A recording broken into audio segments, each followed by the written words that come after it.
अगर आप ये वीडियो देख रहे हैं तो या तो आप ऑलरेडी एक स्किन केयर एंथुसियास्ट हैं या आप अपनी स्किन केयर जर्नी को शुरू करना चाहते हैं। फीमेल स्किन केयर पे बहुत सारे लोग बहुत सारे टॉपिक्स पे वीडियोस बनाते हैं, पर मेल स्किन केयर पे वीडियोस बहुत कम होते हैं। तो इसीलिए आज हम बात करेंगे स्किन केयर इन मेन पर। अभी मेल्स को फीमेल से अलग स्किन केयर क्यों चाहिए? बेसिकली स्किन केयर अलग नहीं चाहिए, प्रोडक्ट्स जो फीमेल्स के लिए होते हैं वही मेल्स के लिए भी होंगे। But why do we need separate skin care program for men as compare to women? Hello everyone, I am doctor Neha, a board certified dermatologist, और आज इस वीडियो में हम बात करेंगे सब कुछ about skin care in men. अभी मेल्स की स्किन फीमेल्स की स्किन के कंपैरिजन में अलग होती है। अब वो क्या डिफरेंसेस हैं दोनों की स्किन में? सबसे पहले तो जो मेल्स हैं उनकी स्किन थोड़ी सी टफर और थिकर होती है, जिसकी वजह से उनको स्किन केयर जो कंपाउंड्स हैं वो अलग मात्रा में अलग तरीके से लगाने हैं। दूसरा जो मेजर डिफरेंस है फीमेल्स और मेल्स की स्किन में वो है टेस्टोस्टेरॉन का। अब मेल्स में टेस्टोस्टेरॉन नामक एक हार्मोन होता है जिसकी वजह से मेल्स की स्किन का टेक्सचर या ऑयल ग्लैंड्स की जो डेंसिटी है वो फीमेल्स के कंपैरिजन में अलग होती है। अभी जो ऑयली स्किन होती है इसके फायदे भी हैं मेल्स को और इसके नुकसान भी हैं मेल्स को। क्या होता है कि अगर आपकी स्किन में ऑयल ग्लैंड ज़्यादा हैं तो आपको एक्ने ज़्यादा होंगे, इसीलिए फीमेल्स के कंपैरिजन में मेल्स की स्किन ऑयली होने की वजह से उनको एक्ने थोड़ा ज़्यादा होता है। दूसरा जो बहुत बड़ा एक एडवांटेज है वो है कि जब स्किन आपकी ऑयली होती है तो एजिंग आपकी स्लो होती है, तो you can stay young for a long time. तीसरा चेंज जो फीमेल्स और मेल की स्किन में होता है वो है अमाउंट ऑफ सन एक्सपोजर। हम सब जानते हैं कि लड़के बाहर कितना घूमते हैं, वो बाइकों पे दोस्तों के साथ घूमेंगे, उनकी आउटडोर एक्टिविटीज़ फीमेल्स के कंपैरिजन में ज़्यादा होती हैं, तो उनका सन एक्सपोजर ज़्यादा होता है, तो उस प्रोपोर्शनेटली सन डैमेज भी उनकी स्किन में थोड़ा ज़्यादा रहेगा।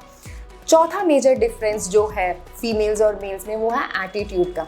अभी फीमेल्स को दिन में 10 प्रोडक्ट्स लगाने हैं, इतना स्किन केयर करना है, but males want something that is very simple, जिसमें उनको 10 चीज़ें अपने फेस पे नहीं लगानी हो, एक से ही काम हो जाए तो बहुत अच्छा है।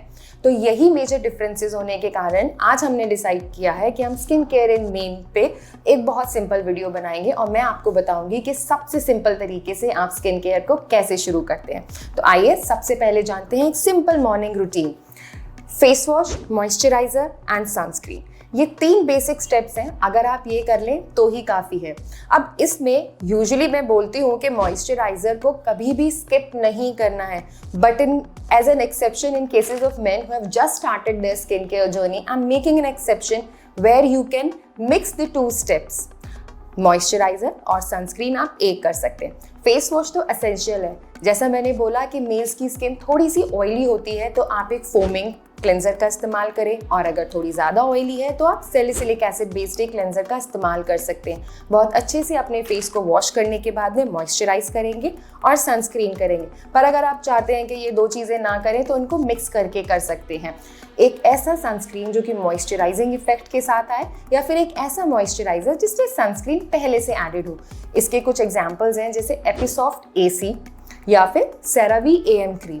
और अगर आपकी स्किन बहुत ऑयली है और आप मॉइस्चराइजर बिल्कुल भी नहीं यूज़ करना चाहते तो आप एक हाइड्रेटिंग सनस्क्रीन लगा लीजिए, जैसे फोटोन हाइड्रा या इस दिन फ्लूइड वाटर। तो ये करना है। तो हो गया आपका simple morning skin care routine. Face wash किया और एक सीरम या क्रीम लगा लिया। अगर आप चाहते हैं कि इतना नहीं, मुझे तो भाई कुछ और करना है, very enthusiastic about my skin care journey, तो you can add just 1 active to your skin care based upon your specific need. अगर आपको एक्ने है तो आप salicylic acid based serum use करेंगे। अगर आपकी ऑयली स्किन है तो आप नियासिनामाइड यूज़ करेंगे। अगर आपकी आउटडोर एक्टिविटीज़ बहुत ज़्यादा हैं या स्क्रीन पे बहुत ज़्यादा काम करते हैं तो आप एक एंटीऑक्सीडेंट सीरम यूज़ कर सकते हैं। सबसे कॉमन कौन से हैं? Vitamin C and vitamin E। तो बस अगर आप चाहें तो इसको ऐड करें, अगर आप चाहें तो इसको स्किप भी कर सकते हैं। तो हो गया simple morning skin care routine for skin enthusiast also. Face wash, a moisturizing sunscreen and an added serum. अब बात करते हैं कि आपकी नाइट स्किन केयर के बारे में। नाइट में अगेन सबसे पहले जो बेसिक चीज़ हमको करनी है वो है फेस वॉश करना है एक फोमिंग क्लेंजर से। अभी मॉर्निंग के फेस वॉश से नाइट का फेस वॉश जो है वो ज़्यादा इंपॉर्टेंट होता है। ऐसा क्यों?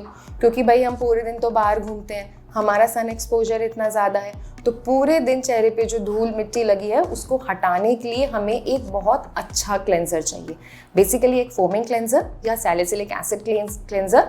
अगर आपको लगता है कि आपकी स्किन थोड़ी सेंसिटिव है तो आप एक जेंटल क्लेंजर भी यूज़ कर सकते हैं। इसके बाद में मॉर्निंग में तो हमने मॉइस्चराइज़र को स्किप कर दिया था, पर रात में there is no skipping of moisturizer. आपको सिर्फ फेस वॉश करना है, उसके बाद में एक अच्छा मॉइस्चराइज़र लगाना है। ये मॉइस्चराइज़र सेरामाइड कंटेनिंग या नियासिनामाइड हाइलुरोनिक एसिड कंटेनिंग हो तो और ज़्यादा अच्छा है। इससे आपकी स्किन नरिश भी होती रहेगी साथ साथ।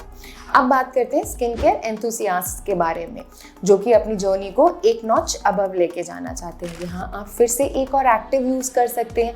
रात में आई वुड रिकमेंड कि आप एक रेटिनॉल या रेटिनॉइड यूज़ करें। अब इसके फ़ायदे क्या हैं? रेटिनॉल इकलौता ऐसा कंपाउंड है जो कि आपके एक्ने को भी इम्प्रूव करेगा। आपकी स्किन अगर ऑयली है तो ऑयल प्रोडक्शन को भी कम करेगा। अगर आपको एक्सफोलिएशन चाहिए तो ये जेंटली आपके स्किन के सेल टर्नओवर को मैनेज करके वो टर्नओवर भी करेगा।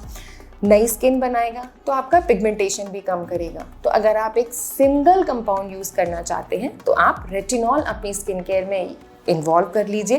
फेस वॉश करें, रेटिनॉल या रेटिनॉइड लगाएं, फिर मॉइस्चराइज करें। अब कौन सा रेटिनॉल लगाना है ये तो आपके डर्मेटोलॉजिस्ट ही आपको बताएंगे। इसके बाद करेंगे स्पेसिफिक जॉब प्रोफाइल के बारे में। मेनली दो ही जॉब प्रोफाइल हैं, या तो इंडोर वर्कर्स हैं या आउटडोर वर्कर हैं। अगर इंडोर वर्कर हैं तो हमारा स्क्रीन टाइम बहुत ज़्यादा होता है। ऐसे में हमें सनस्क्रीन की इंपॉर्टेंस थोड़ी ज़्यादा रहती है। मॉर्निंग में एक बार लगाना है, फिर एक बार हो सके तो प्लीज़ आफ्टरनून में रिपीट ज़रूर करिएगा। अब दूसरे टाइप के वर्कर्स होते हैं जो आउटडोर एक्टिविटीज़ में ज़्यादा इन्वॉल्व होते हैं। अब इनके लिए I would be very strict कि आपको अपना सनस्क्रीन लगाना ही लगाना है। ब्रॉड स्पेक्ट्रम सनस्क्रीन लगाइए, उसको 3-3 घंटे पे रिपीट करिए, और अगर हो सके तो एक फिजिकल सनस्क्रीन लगाइए। तो ये थे कुछ चीज़ें जो आपकी स्पेसिफिक जॉब प्रोफाइल के लिए बहुत सूटेबल रहते हैं। Now let's talk about some specific skin concern in men. Acne is a very common problem in men. अभी एक्ने मेल्स में ज़्यादा होते हैं क्योंकि स्किन ऑयली ज़्यादा रहती है। एक्ने का ट्रीटमेंट हमको करना क्यों है? एक्ने अगर अनट्रीटेड रह जाते हैं तो वो एक्ने स्कार बनाता है। And to be very honest, to treat acne scar is easy for a dermatologist and cheaper for a patient. To treat acne scar is tough for a dermatologist and also expensive to the pocket of a patient. इसीलिए अपने acne के लिए जल्दी treatment कराएं और please do not be late back. Like a female, visit your dermatologist and get your acne treated. Second सबसे ज़्यादा common problem जो हम मेल्स में देखते हैं वो है dandruff. I think in my OPD almost 70% of the males that I see have dandruff in their scalp. ये होता क्यों है? क्योंकि पानी से सर धोते रहते हैं, रोज शैम्पू तो हफ्ते में एक बार लगाते हैं। तो it is my humble request to all of you, please be regular with your shampoos. Use your shampoo. अगर आपकी स्कैल्प बहुत ज़्यादा ऑयली है तो आप डेली भी शैम्पू कर सकते हैं, but mind it, use a gentle shampoo. For dandruff आपको एंटी डैंड्रफ शैम्पूज यूज़ करना है। ये कौन से होते हैं? जैसे कीटोकोनाजोल, साइक्लोपायरॉक्सामीन, जिंक पैराथॉन वाले शैम्पूज को यूज़ करिए। इन शैम्पूज को यूज़ करने का भी एक प्रॉपर तरीका होता है। इनको स्कैल्प पे लगा के कुछ मिनट्स के लिए छोड़ना होता है। उसके बाद में अगर आप वॉश करें तो आपको एंटी डैंड्रफ बेनिफिट्स ज़्यादा मिलेंगे। अभी डैंड्रफ से सिर्फ सर में ही खुजली नहीं होता है, डैंड्रफ से आपको हेयर लाइन पे, आपके फोरहेड पे जो एक्ने होते हैं वो भी मोस्ट कॉमनली आपके डैंड्रफ की वजह से होते हैं, और जो चीक्स की साइड में जो एक्ने होता है वो भी डैंड्रफ की वजह से होता है। तीसरी मेन प्रॉब्लम जो मेल्स में होती है वो है tanning as compare to females. Males sun में ज़्यादा टाइम बिताते हैं, सनस्क्रीन कम से कम लगाते हैं, इसीलिए उनको टैनिंग का भी ज़्यादा इशू रहता है। तो उसके केसेस में आपको अपनी बॉडी पे भी अगर हो सके तो एक सनस्क्रीन लगाएं, नहीं तो फुल स्लीव क्लोथ्स पहने, और डी टैनिंग क्रीम्स या डी पिगमेंटिंग क्रीम्स भी आप अपने डर्मेटोलॉजिस्ट से लेकर यूज़ कर सकते हैं। अगर आप एक मेन हैं जो स्किन केयर के बारे में कुछ और जानना चाहते हैं, या आपकी कोई स्पेसिफिक कंसर्न है जिसके बारे में आप ट्रीटमेंट के बारे में पता करना चाहते हैं, तो हमें कमेंट सेक्शन में पूछ सकते हैं। We will definitely answer your queries.